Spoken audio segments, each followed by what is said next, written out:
अभी हमारी यहाँ की साफ़ सफाई हो गई है और अभी हमें आगे की ओर बढ़ना है। और अभी तक मुझे कंफर्म नहीं है कि मुझे हापेश्वर से जाना है या सीधा बखतगढ़ जाना है। बखतगढ़ यहाँ से सीधा है और हापेश्वर थोड़ा सा घूम के जाना पड़ेगा, लेकिन हापेश्वर में माँ नर्मदा के दर्शन हो जाएंगे।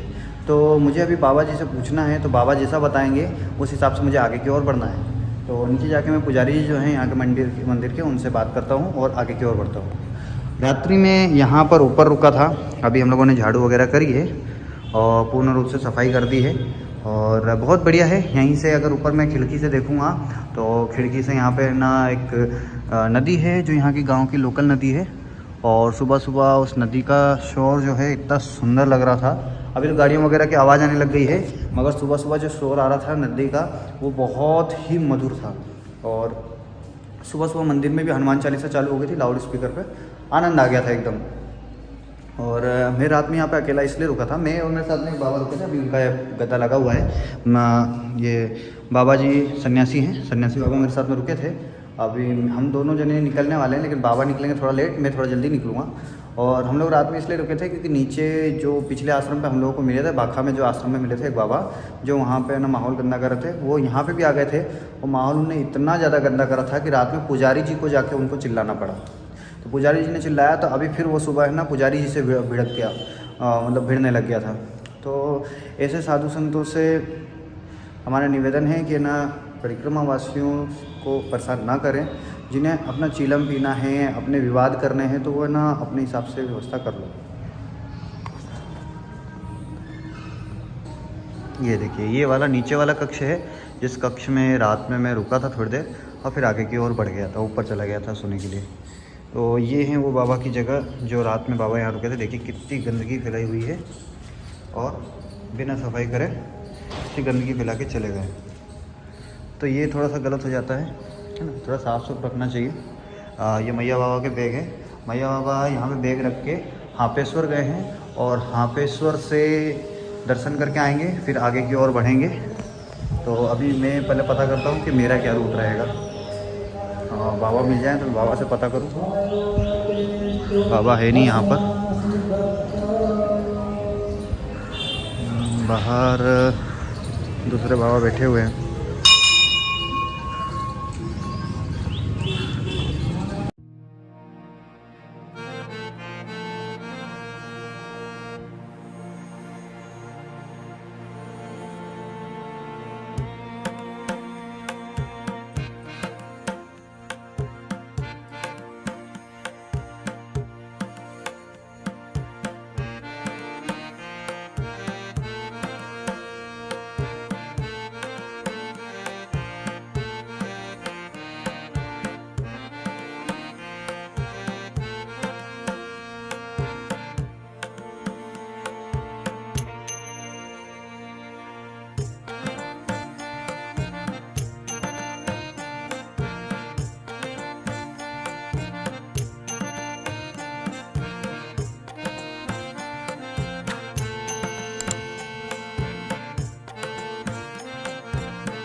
अभी मेरी परिक्रमा पूर्ण रूप से प्रारंभ है और हम लोगों ने निर्धारित कर लिया है, जैसा हम लोगों ने बाबा से जानकारी ली, तो बाबा से मिली जानकारी के अनुसार हापेश्वर जाएंगे तो हापेश्वर में रात रुक सकते हैं और फिर हापेश्वर से हम लोगों को कल 32 किलोमीटर चलना पड़ेगा।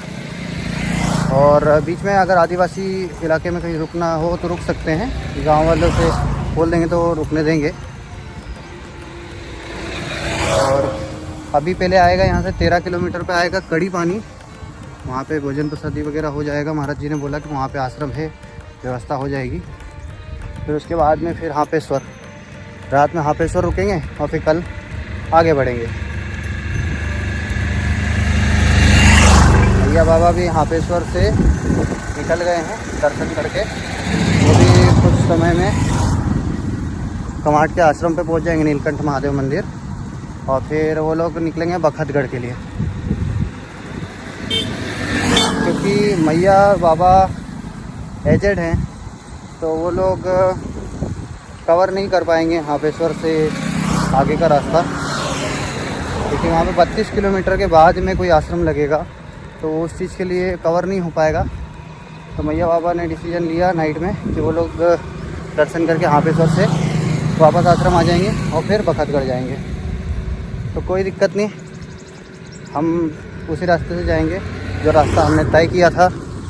और आप भी हैं हमारे साथ, नर्मदा मैया भी है हमारे साथ में, तो कोई चिंता नहीं। बाकी मार्ग पीछे भी खाली है और आगे भी खाली है, बाकी सब राधा रानी के राज्य है। चलते हैं।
अभी परिक्रमा में है तो बिस्किट के साथ पानी खा रहे हैं।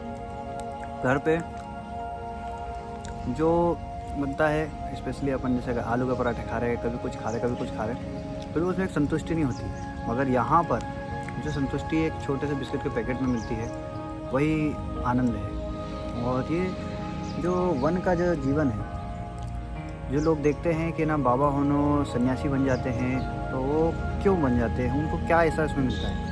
तो जो सुख उनको मिल रहा है इस जीवन में, वो सुख अपन अनुभव कर ही नहीं सकते। तो मैं तो अब अनुभव कर रहा हूँ कुछ समय से और मुझे इसमें बहुत आनंद आ रहा है। तो मैया ये आनंद मुझे बरकरार करके रखे, जैसा है वैसा ही आनंद मुझे जीवन भर दे, आनंद ही आनंद रहेगा।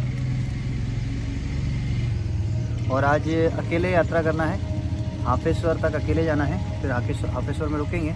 अगर कोई परिक्रमावासी आया होगा जो मेरी तरह तट से जाना चाहता है तो वो आगे शायद कल मेरे साथ बढ़े। बाकी मुझे नहीं लगता कि कोई आया होगा, क्योंकि बाइक वाले प्रभु जी लोग उधर जा रहे हैं। वो बाइक वालों को तो रिटर्न आना पड़ेगा, क्योंकि झाड़ी मार गया तो पैदल ही जाना पड़ेगा। तो कोई दिक्कत नहीं है, हमारा तो हो जाएगा।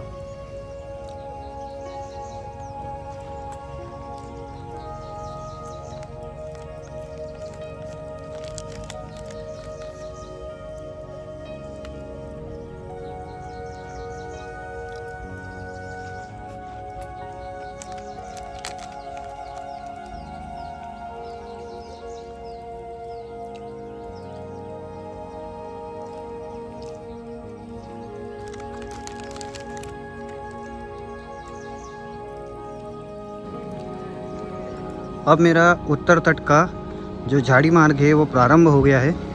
अब यहाँ से देख सकते हो नीचे ऊपर अब आपको रोड मिलेंगे और इन्हीं रोड से मैं उत्तर तट की सुल्पानी झाड़ी पार करूँगा। तो एक बहुत ही बड़ा अनुभव होने वाला है कि अभी तक हम लोगों ने दक्षिण तट की थी, अब पूरी उत्तर तट की करेंगे।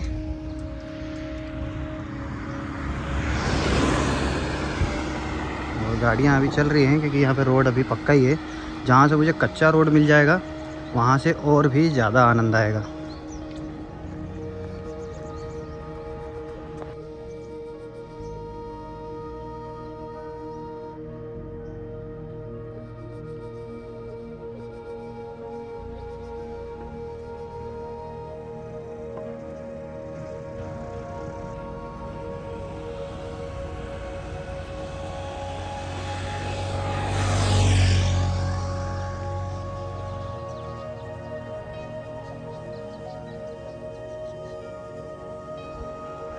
अभी काफ़ी देर से मैं परिक्रमा में चलता आ रहा हूँ, परंतु अभी मुझे एक भी परिक्रमावासी नहीं दिख रहे थे पैदल वाले।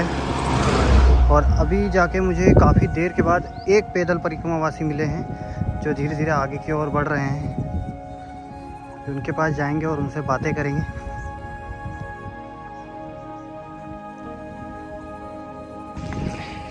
अभी हमें पश्चिम बंगाल वाले बाबा मिले हैं जो कि नर्मदा परिक्रमा में है। और अभी पूरे सुल्पानी मार्ग में हमें कोई भी नहीं मिला है, केवल एक बाबा ही है। बाबा आपकी कैसे इच्छा हुई इधर जाने की? क्या बता, कोई भी नहीं जा रहा है, केवल आप मिले हैं पहले। बाकी सब बाइक से जा रहे हैं, दर्शन करके वापस चले जा रहे हैं। बाइक से जा रहे हैं और सुबह सुबह 4 जने निकले हैं पैदल इधर ही। हाँ। चलो, मतलब अभी अपने को वहाँ पे मिलेंगे मार्ग में। तो आप कहाँ से निकले अभी? मैं अभी पिछले मंदिर में रुका था, सुरवानी में। हम लोग यहाँ रुके थे पीछे नीलकंठ महादेव में। अच्छा। वहाँ से निकल के अभी इधर आगे की ओर बढ़ रहे हैं। मेरे साथ वाले दर्शन करके चले गए वापस, अब वो लोग भगतगढ़ जाएंगे। अच्छा। और हम लोग इसमें इस रास्ते पे जा रहा हूँ। चलिए नर्मदे हर। अभी महाराज जी भी चल रहे हैं, पैदल ही हैं। अभी हमारी झाड़ी मार्ग प्रारंभ है।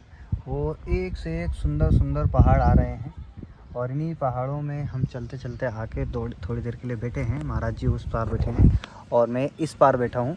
ये मेरा सामान। और आपको एक कमाल की चीज़ दिखाता हूँ। ये देखो सामने, इसका नाम है टावर, है ना, जो कि किसी भी कंपनी का हो मगर टावर होता है। यहाँ पर कुछ लिखा है, जैसे ये BSNL का लग रहा है मुझे, है ना। क्या लिखा है वो ढंग से पढ़ने में नहीं आ रहा। तो ना ये टावर है और इस टावर के जस्ट सामने में बैठा हुआ हूँ और सामने बैठे होने के बाद भी सिम में नो सर्विस दिखा रहा है। तो ये है मेरे लिए एक अच्छी सी बात कि हमारे पास तो नेटवर्क ही नहीं है। अभी अगर मुझे किसी को यहाँ से फ़ोन लगाना हो या कोई मुझे फ़ोन लगा रहा हो तो भैया नेटवर्क नहीं है, मत लगाना फ़ोन। और ये वीडियो भी कुछ दिनों के बाद में मिलेंगी, जब ये सुल्पानी क्षेत्र समाप्त हो जाएगा तब जहाँ नेटवर्क मिलेगा वहाँ से ये वीडियो अपलोड होंगी। बाकी अगर कहीं मुझे नेटवर्क मिलता रहेगा तो मैं शॉर्ट्स अपलोड करके अपना जो भी डाटा रहेगा वो बता दूँगा कि मेरी लोकेशन वगैरह क्या है। बाकी तो हम लोग अभी देखो यहाँ पे बैठे हैं आड़ में, जहाँ सामने गाय है और आनंद आ रहा है। फिर थोड़ी देर में अभी हम लोग आगे की ओर बढ़ेंगे और फिर कुछ इस तरफ का मार्ग रहेगा हमारा। और सामने देख लो, पहाड़ देख के तो आनंद ही आनंद आ रहा है और बस इसी तरफ हमको आगे की ओर बढ़ना है।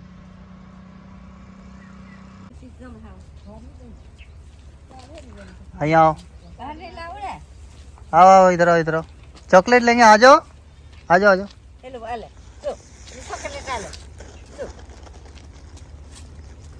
भैया आपने तो चप्पल ही नहीं पहनी है। चप्पल में जो ये लो भैया, आप ले लो चॉकलेट, आप भी लो। नर्मते यार, बाय बाय कर दो, बाय। रेंदो रेंदो रेंदो रेंदो भैया, निक बाय। रेंदो रेंदो भैया रेंदो। वाह बहुत चंचल है।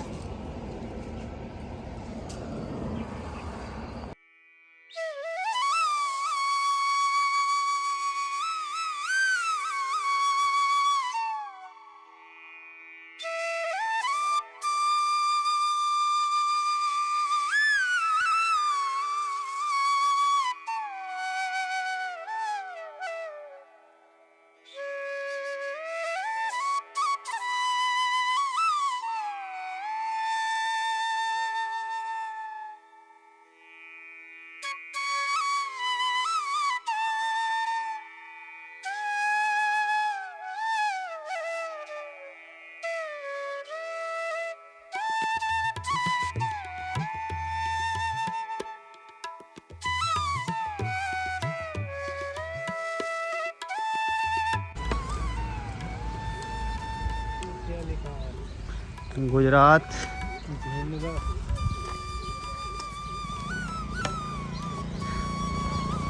Mineral, Gujarat mineral development corporation limited,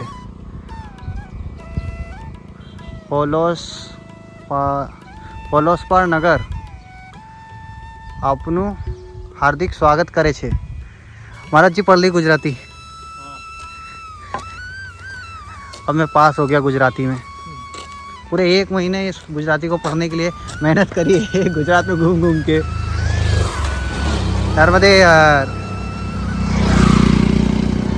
वो अभी एक महाराज जी वो बढ़िया गए उसमें एक्सेल 100 में, एक्सेल 100 से परिक्रमा कर रहे हैं। कहाँ से पता नहीं आए हुए हैं, MP से आए होंगे पक्का। नहीं वो नई वाली है, नई वाली है वो, जो नई वाली है ना बाइक वर्जन में आई है, जो एक्सेल 100 ही है, लेकिन उसका जो इंजन है एक बाइक की तरह मजबूत इंजन आया उसका, सेल्फ स्टार्ट वाली। अभी हम लोग पहुँचे हैं कड़ी पानी और शुरुआत बहुत ही सुंदर है। ये कुछ भवन बना हुआ है और गुजराती में स्वागत द्वार बना हुआ था। और इधर देखो, इधर कुछ पहाड़ी टाइप में है। ऊपर टावर लगा हुआ है जिसमें अभी सभी कंपनियों के नेटवर्क हैं, एयरटेल जियो सब नेटवर्क एक साथ मिल रहे हैं और वो भी 5G की स्पीड में। तो अभी हमें ऐसे ही आगे जाना है और यहीं पे थोड़ी देर बाद एक आश्रम है जहाँ पे हो सकता है कि आज हम लोग विश्राम करें। ओह वाह क्या सुंदर दृश्य है। सामने देखो कितने बड़े बड़े पहाड़ हैं, वो देखो।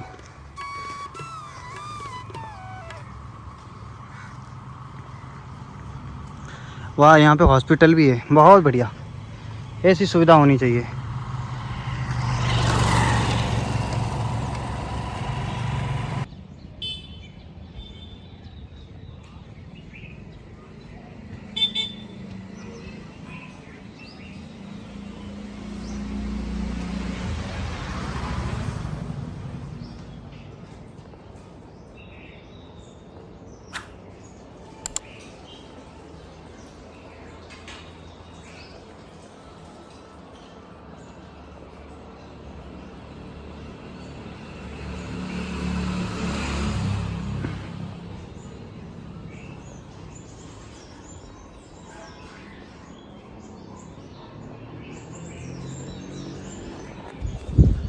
तो अभी का ठहराव कुछ यहाँ पर है और आगे कल सुबह बढ़ेंगे।